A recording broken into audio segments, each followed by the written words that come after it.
आज या ठिकाणी गेल्या काही दिवसापूर्वी सांगोला तालुक्यातील अनियमित विजेच्या संदर्भामध्ये आणि थोडा शेतकऱ्यांचा उद्रेक झालेला होता की नियमितपणानं वीज मिळत नाही. सकाळी 6 ते 10 वाजेपर्यंत आणि रात्री 6 ते 10 वाजेपर्यंत कंपल्सरी लाईट तालुकाभर बंद असते.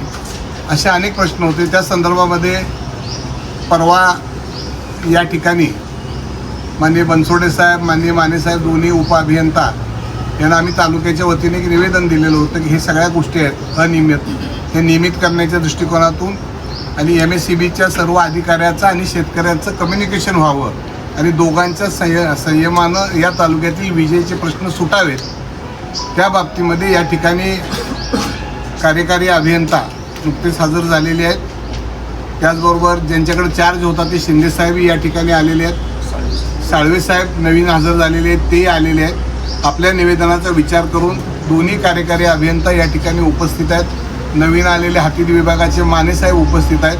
तालुक्यातले सगळे शाखा अभियंता आणि सगळे आमचे प्रमुख कार्यकर्ते या ठिकाणी उपस्थित आहेत. मी सुरुवातीला या ठिकाणी आमच्या या निवेदनाची गंभीर दखल घेऊन MSEBच्या कार्यकारी अभियंता यांनी अतिशय जबाबदारीने एक चांगली बैठक या ठिकाणी आयोजित केली आणि या बैठकीमध्ये महत्त्वाचे जे काही प्रश्न होते की सकाळी 6 ते 10 आणि संध्याकाळी 6 ते 10 ही लाईट चालू करण्याच्या संदर्भामध्ये पूर्ण क्षमतेनं वीज मिळायला पाहिजे.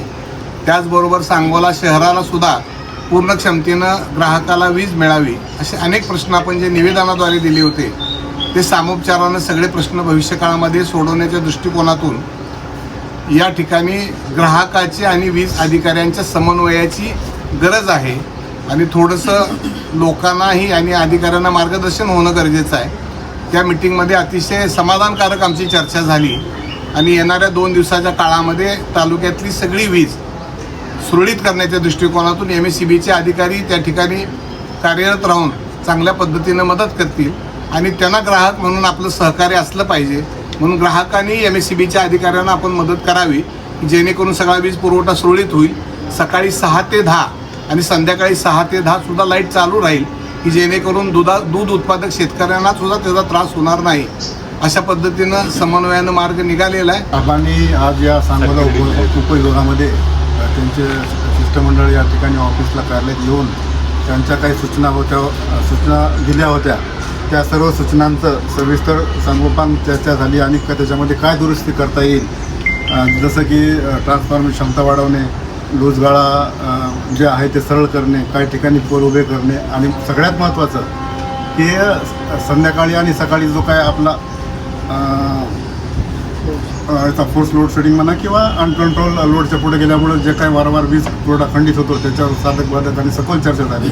त्या निमित्तानं आमच्या दृष्टीनं आम्ही पूर्ण म्हणजे त्याचं नियोजन केलेलं आहे की कसं शेतकऱ्यांना या भागामध्ये वीज पुरवठा सुरू मिळेल.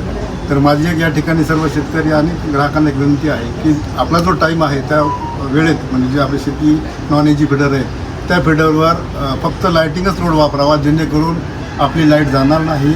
योग्य क्षमतेचे आपण म्हणतो काय इन्स्ट्रुमेंट योग्य क्वालिटीचे वापरायचे, त्याच्यामुळं अननेसेसरी किंवा जास्तीचा भार येणार नाही अशी मी या ठिकाणी विनंती केलेली आहे.